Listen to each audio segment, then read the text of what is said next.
Levels Network. I am the Scope, and on this very special episode, we are joined by our girl, Allana Ferguson. Fergie, last year we did the State of Origin review. This year we're going to do the Women's State of Origin preview for Game 1. But thanks for joining us. Nah, thanks for having me. I'm so pumped. Actually cannot wait to get up to Suncorp. Early flight. I've already packed my bags and busting. It'll be You ripper. ready to go? Hey, look, So it's one of those things too, like, we'll start off with the scheduling, Ferg, and I know it's not the ideal time of the year for the girls, considering that they haven't started the NRLW season, but it's a pretty cool occasion that they're kicking off Magic Round. There's going to be so many people up there. It's such a good vibe up there for Magic Round, and to have the women kick it off for us, with an Origin game, I think's like a pretty cool thing as well, without it being, perfect and marrying up to the schedule. yeah, 100%. Look, if it was perfect, there's been one Origin game that came off the back of NRLW. That was that comp there where we had to catch up from COVID, and they played off the back of those NRLW games, and the Origin game had 2 errors in it. So I'm with you in terms of it's not perfect in terms of scheduling for the women's Origin match, but in terms of women's rugby league and rugby league as a whole, for the women to be able to kick off Magic Round, like it's hectic. It'll be insane. And it was last year too. It was the biggest crowd that we've ever had at any women's footy, which is obviously unreal. And in terms of a TV audience, like it just shot everything else through the roof as well. So it was sick. It was an awesome spectacle, which is what we want, right? Like I think if people watch women's Origin, that's almost like a little bit of a bite and everyone gets a taste of what women's footy's like. And then in terms of NRLW, that can hopefully benefit off the back of it, which it did last year. But in terms of women's Origin, I always said as soon as they announced the first Vegas, before they even said which men's teams were going over, I was like, why aren't the chicks going? Why aren't we playing an Origin game over there? Because like you said, the scheduling isn't rock solid yet. And I just thought that was the perfect opportunity. It didn't happen the first year. The Jillaroos went this time, which was still awesome that the chicks were included. But when you look at women's rugby league and the biggest and best spectacle in our game at the moment, even just competition wise, I think that is the Origin footy, New South Wales versus Queensland. So to have it kick off Magic Round when the rugby league community is already up there, they're pumped for some footy. It's a standalone game, like it's unreal, and it's the reason why it did so well last year. Then off the back of that, everyone's like, this footy's sick, like they loved it. So yeah, it was a win-win in terms of the chicks playing to kick off Magic Round and where it sort of took women's footy last year. Yeah, I'm with you. Just going back to that point about playing at the start of the year, because as you know, Ferg, I'm really engaged in what the women's game is doing, and just to see the competition of the Australian team just flogging the English team, it sort of didn't give the best feel for and vibe for how competitive like the NRLW has been, and then obviously State of Origin's been unreal in the last couple of years. So yeah, that's definitely something they need to tweak or look at as a whole, both the NRL and NRLW and Vegas, to figure out, can we do an Origin game over there? Because if you're talking about like getting people excited for women's rugby league, that's the fixture that has to be over there, despite it being like really awkward again for the schedule.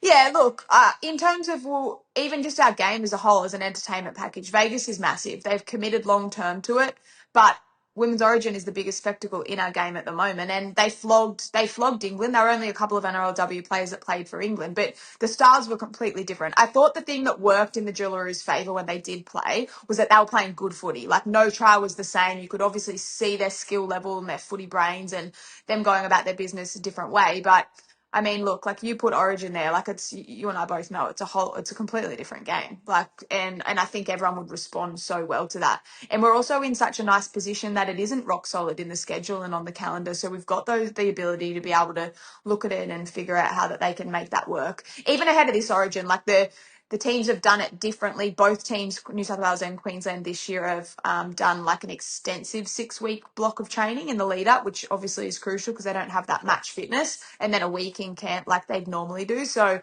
they're figuring out how to handle, I guess, playing Origin footy before a season of footy itself. So look, I don't know. I just reckon given where women's footy is in the space that it's in at the moment and that it's not rock solid, we've got the ability to be able to make those calls and just make it work.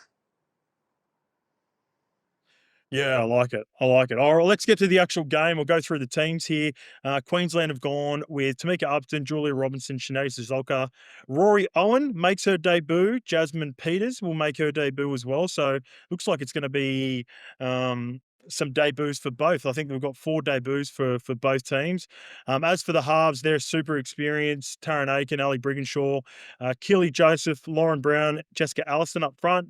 Sienna Lafipo, Romy Teitzel, Destiny Brill are the back row. Jada Ferguson, Sophie Hollyman, Mackenzie Welle, and Tavana Papali too. Is that have I got the pronounce? Because you know how there is Josh Papali'i for Papali'i. for the Yeah, and then I there's think it is Joash Papali. It's Papali, hard like the because you know old how we just go by nicknames when you know them. Papali. Okay, Yeah. Look, I reckon, are we going yeah. to talk about Queensland before we rip into New South Wales, or are you going to say both team lists? I'll just go New South Wales quickly, and Yeah, go then for it. I'll get your thoughts on, in particular, the debutants, and then I've got a few matchups that I'm excited to see. So, for New South Wales, Abby Church will make her debut as well. The Parramatta Eels fullback, Jamie Chapman, Jess Surgis, Isabel Kelly, Jamie Frazard, Tiana Penatani is playing 6. Jessie Southwell was back in the team. Samima Taufa, Keely Dalis, Ellie Johnston will make her debut. Felt like when once I seen that she was making her debut, I thought she'd been around and played for Shaw over the last Yeah. couple of years because she's been going so well. Kezi Apps, Yasmin Clydesdale, and Koenig are in the back row. Jocelyn Callagher, Kennedy Sherrington is back. Sarah Togatuki, and Emma Varan. This may be confusing for some people who didn't realise that she had been married She put recently, a ring on but it. this is Emma Tonegata, who was married to. So I seen there was a few people writing comments when the teams were announced Oh, about a were week they? ago. Where's Tonegado? Like people going, where's Tonegado? Chill out, guys. Um, She's here. in the comment, she's there. She's in the number 17 jersey. Let's go to New South Wales. You know them best. Some huge calls here. Yeah. I'm looking at in particular, Tiana Penatani in the 6, considering you've got Emma on the bench in 17, and then also Kira Dibb in the 19 jersey, who has done a job for New South Wales before in the halves. Talk to us about Mm. how you think that selection's going to play out with Tiana playing 6. Yeah, that's probably my big thing when I look at New South Wales as well. And strictly because Jessie Southwell, she's obviously got the 7 jersey. My big thing with Origin is the kicking game is so important, particularly to get them out of trouble. Look, I love Tiana Penatani as a leader, as a defender. I reckon she's one of the best defenders in the women's game. Like, obviously, usually plays that centre role on an edge. But her running game's through the roof. I don't doubt any part of her attacking ability, taking the line on her running game. But the part that worries me the most is only having one genuine kicker, especially to get them out of trouble. Can Tiana put a little grubber in an attacking scenario? Yes. Can Keely Davis do it from dummy half? Yes. But in terms of like when kick pressure's on and it's crucial and all you've got to do is get up the other corner and back your kick chase and pin them down time after time again, I think at the moment with the starting lineup, 1 to 13, that Jessie Southwell's the only one that can do that. I think it's awesome that we've got Kelleher on the bench, and she's one of those players that's on debut. So part of me wonders if John Strange is maybe just keeping her on the bench to relieve a little bit of pressure, and maybe he'll put her into that 6 jersey. I'm not sure. But at some point, whenever she does take the field, I think her kicking game will complement and take a lot of pressure off Jessie Southwell. So that's sort of the way that I'm reading the scenario at the moment, without knowing who will start in 6 and what Kelleher's actual role is, because also Emma Varen can come off the bench and play that dummy half role, play a lock role, which she's done before as well, as Ken Kelleher. So it's sort of tricky to get a read on it that they've got those 2 players that can pretty much play the same role coming off the bench. So yeah, I don't know. I'm wondering if she does get slotted in there, but if not, whenever she joins the footy game, her kicking game will be unreal. And Tiana Penatani, I think she'll just really suit the style of footy that New South Wales probably need to play for me.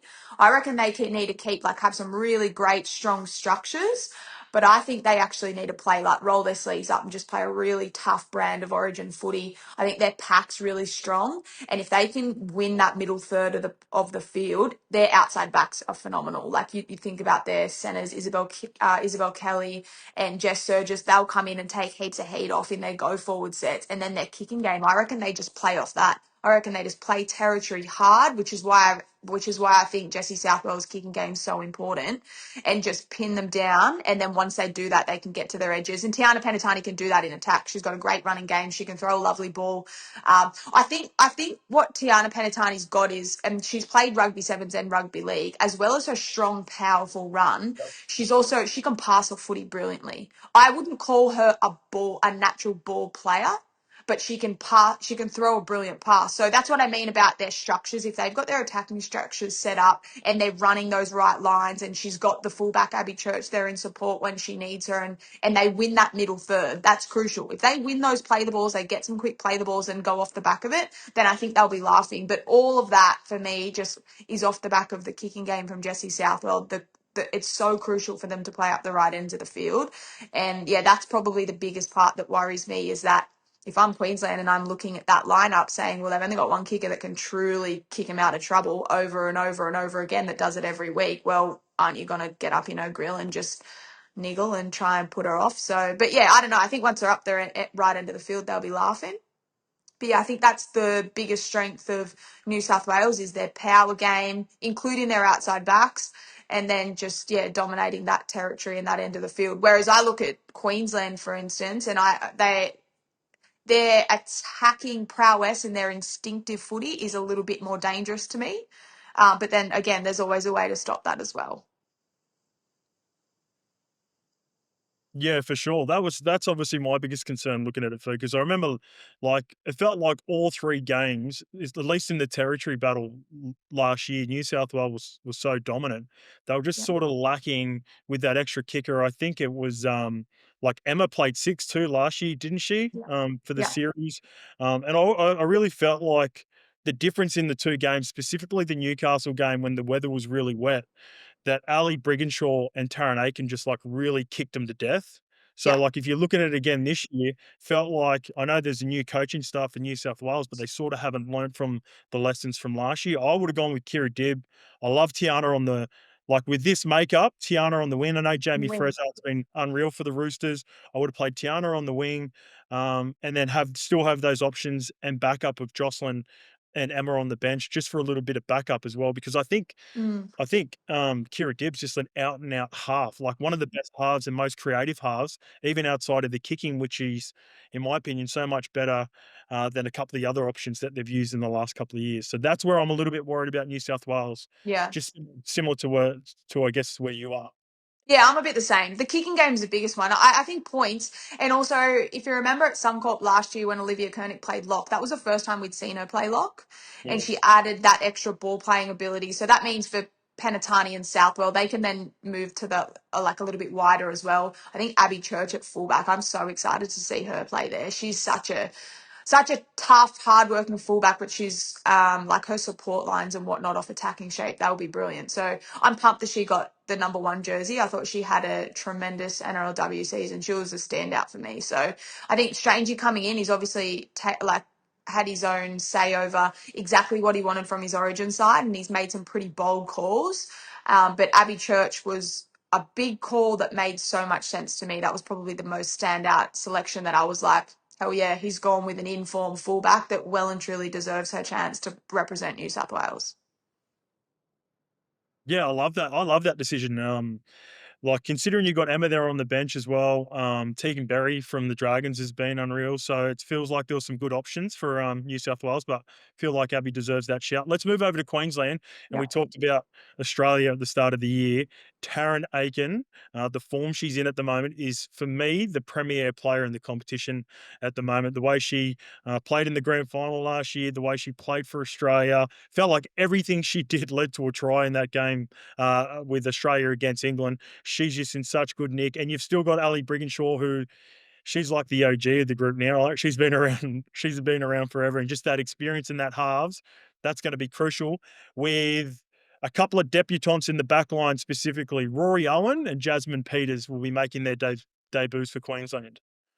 Yeah, Queensland, I think, look, they're a pretty scary prospect if you're looking at their side, honestly. Did you just call Ali Brigginshaw old?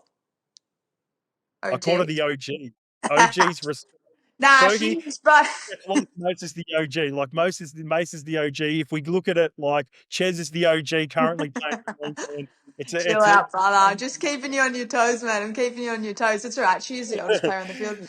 Nah, you're right. And also the way that they're able to play, like they've got a little bit of the continuity in that spine in particular. Like Queensland, for me, the biggest worry is the spine, hands down. I think the middle's pretty much, um, cross themselves out in terms of both of the sides. Like they're great matchups, but no one really is more damaging than anyone else in terms of the opposition. But the Queensland spine, I said before, I think that they can sort of be more dangerous, and it's off the back of Ali Brigginshaw. She'll control the whole game. Taryn Aiken, what I think the key for Queensland are for Taryn Aiken and Tamika Upton to get obviously that quick ball. So in terms of New South Wales, they need to slow that play the ball down. They need to try and slow the ruck down and not allow them to get that front foot ball. So what Ali Brigginshaw will do, and she's changed her role and evolved her game over the years, and she does it so well, unfortunately, with Taryn Aiken, is that she's happy to play the boring footy. She's happy to kick them out of trouble. She's happy to get to a certain point on the field and just set up the attack and make sure that everyone's organised in attack and defence, so that when Taz gets the footy, when Taryn Aiken gets the footy, or when they get a quick play the ball in the right part of the field, like she's ready to go. She's got Tamika Upton in support. She usually stays pretty close to the ruck, Tamika, and I just think the footy knowledge and brains of both Tamika and Taryn Aiken, that's the part that scares me, because they just know when to go. Tamika will just hang around the back as soon as Taz gets the footy. She can stay on the inside and hold that shape, or she can pop out at any time, and she just goes off what Taryn Aiken wants to do. So unless Ali Brigginshaw makes an overcall and says, no, I need you now, Tamika's just waiting for that quick play the ball to play off Taryn Aiken, either inside or outside shoulder or on a long shift, because she's so quick, she can just get out there and chase a kick or get into space off the back of a little bit of shape. And look, that's when they're so dangerous for me. But also, in terms of New South Wales only having one genuine kicker, if that's how they Mm, start, if that's their starting team 1 to 13, then Queensland have four. Tamika Upton can kick. Taryn Aiken can kick. Ali Brigginshaw's yeah. probably got the best out of trouble boot, but she can kick. And then Lauren Brown, their hooker, she can kick. She broke everyone in New South Wales' hearts last year by kicking that impossible field goal in the world's worst conditions. So, but she can kick as well. Like she can kick him out of trouble. She can kick from dummy half. She can put a nice little attacking kick in. So I just think they have so many threats, and their threats come into play when their forwards are dominant and they get those quick play the balls, and it's almost like the world's your oyster. Like, what do you want to do? Because they can do anything. They've got that continuity of playing footy together. They know where one another are going to be, and they turn up. They're so creative. It's almost like no try is ever the same, because if Taryn Aiken's got the footy in her hands and it's on, she'll call something. But if Tamika Upton just gets a bit frustrated, or it's that point in the game where, especially an Origin game, where there's just that one moment or someone needs to lift, she's like, nah, give me the footy. Like, give me the footy, and she'll just take off and she'll make something out of nothing. So I think they've probably got more of those players, where I see New South Wales as like the hard working, let's get into the grind and wear them down that way, and then we'll attack. Then we'll attack what we can see in terms of the defence and those sort of lapses. Whereas I think Queensland can be dangerous at any point. We've seen them take those chances. Yeah, all right. Well, just with Queensland, a couple of huge losses. It's almost a two-part question, this one. So, I believe there are three players that I've seen that are out who are pregnant. So, congratulations to the Shannon Marto, Ivania Polite, and Millie Elliott. Will all be missing this game, and I imagine the season with pregnancy. So, like, first part of the question. Like, what's that like for the decisions when women have to go through something like that in elite sporting arena, and the discussions with family, and when you sort of make those decisions, like all three of those guys are the women are at their peak performance right now and going to be huge outs for the team. And in particular with Shannon Marto and Ivania Polite, I thought those two were the two best players for Queensland last year, and Shannon Marto got Player of the Series. So, yeah, the two-part question about like dealing with the pregnancy and family and those discussions, and then secondly, how do you replace Shannon and Ivania, especially for Queensland? Yeah.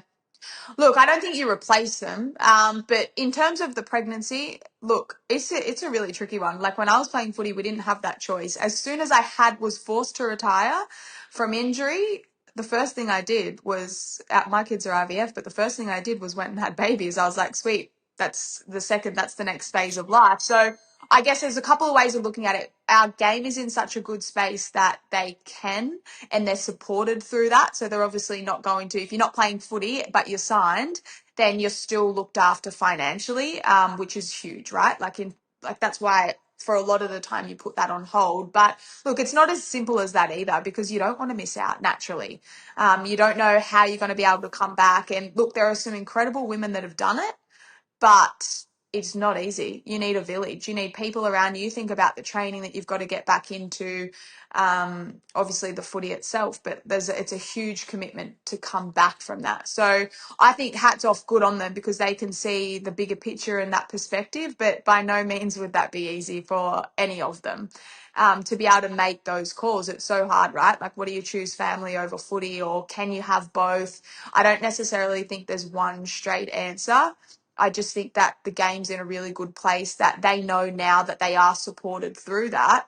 And then after that, it's still up to them. Like, it's on them to get back into shape. It's on them to turn up to training, to make, if they want to continue to make football a priority, to come back to that, or if their mindset has shifted and they choose family over everything, then that's okay too. But it's also probably not something for first time mums. Like, it's not something that you know until you're in that and you're going through it. I think there's been some pretty inspirational women that have done it and they've managed it really well, but they've also all got, as far as I'm aware, and the people that I know that have done it, they've got family very close to them. You need extra support. You need extra hands on deck for your kids. You need to be able to turn up. You need to be able to go to late night training and all the rest of it. But yeah, look, I don't think any of them will be sitting at home thinking, oh, happy to be here and watch my team play. You know what I mean? Like, they're Origin players, so they'll be sweating bullets whether they're at Suncorp or sitting on the lounge watching. But yeah, in terms of women's rugby league and them given the opportunity to be able to do both, I think that's great. But I still think it's on the individual and the player as to if and how a return looks. And hopefully, if they don't return back into playing, that those clubs that they're signed with and supported from can find them another role, which I'm sure the game is heading in that direction as well. So I think it's great that the girls are being given the opportunity to be able to do both, and then they can choose where they want to take it from there. Yeah, yeah, awesome. All right, well, let's get to the odds because we are sponsored by Tab with levels as well. It's a flip of the coin for this one, Fergie. Mm. Queensland are $1.95, and New South Wales are $1.85. So they can't really split them at the moment. And just by sort of what we were talking about there, I'm struggling to do it as well. What I do like playing on for these, so I just want to get your opinion. I've got two options for both teams. I've got a player of the match for two players of the match for both New South Wales and Queensland. So for New South Wales, I love Olivia Kernick and Yasmin Clydesdale. Kernick is playing $12. I thought she didn't get it last year, and a couple of times it was because Clydesdale got it. And then even the two games that Queensland had won, I thought Liv probably would have got it if New South Wales had won. So I love the price at $12 for Olivia Kernick and $13 for Yasmin Clydesdale if New South Wales are able to get the win. Which one do you like the best out of those two? Well, funny you say that, because I had to do this earlier on today and I went Olivia Okay. Koenig. Yeah, Are you? I think I'm with you. She was the game changer, particularly in game one, but she had a ripper of a series last year. But I look at this side, and given that they've got that new halves pairing, new fullback, I think she'll be the rock in the middle of all of them. And yeah, she just adds so much. And defensively, she gets through a ton of work as well. So both sides of the footy, I think Olivia Koenig's crucial in terms of how New South Wales play and if they play well. All right. What about the Queensland side? Um, Tamika Upton is right up there, and I sort of didn't even mention her when I was saying that Taryn's the best in the game at the moment. But geez, Meeks is right up there as well. But I've actually gone. I've got a price of $8 with the tab for Taryn Aiken. She's one option, and we mentioned her before. Lauren Brown. She broke the hearts of everyone in New South Wales last year in that Newcastle game. I think she can be a real point of difference through the middle if they're able to gain any momentum, because I think New South Wales are probably more powerful. So it's going to be the craftiness of potentially Lauren Brown. She's paying $17 for Queensland. So if Queensland win, Taryn Aiken or Brown, who do you like out of those two? Yeah, I'm with you on Taryn Aiken. I think Lauren Brown will deliver and she'll get through a lot of that grunt work. And if there's a moment that she needs to take, yes. But I think a standout Taryn Aiken, she's just going to keep turning up. I think she thrives in these high pressure environments. I'm scared to say it, but any kind of a quick play the ball, and she can just tear edges to absolute shreds. So I think she'll come up with bigger moments or more bigger moments in Origin, and I reckon she'll get it if Queensland win. Okay. All right. My last one, I got a little same game multi. I've got a try scorer for both teams because I like to keep it nice and even. Tiana has just been on a try scoring streak, whether it be for NRLW or she plays for New South Wales or even for Australia. I love Tiana Penatani at the price. Into, I've got Rory Owen on debut, and I'm hoping Rory plays on the left because I've noticed that Shanae is mostly played on the right during her Queensland career. And I just want anything in and around Taryn Aiken for all the reasons you just said there before, Fergie. I feel like she's on fire. Felt like it was Isabel Kelly got 2 or 3 for Australia, and then they brought Jess Surgis on, and she scored 3 on the same edge, just in and around Taryn. So I just want any of the players. I even don't hate Sienna Lafipo because I think Romy generally plays on the right when she plays for Queensland as well. So maybe Sienna or Rory, but I'm going to go with Rory Owen and Tiana. Do you like that same game multi for some tries for the girls on the weekend? Yeah, love it. Love it. And I also think that Tiana Panatani playing that in jersey number 6, if that is the case, I think her running game's her biggest threat. And I reckon she'll look to run and run early. She'll look to just put her dominance out there. And yeah, I love it. Dangerous.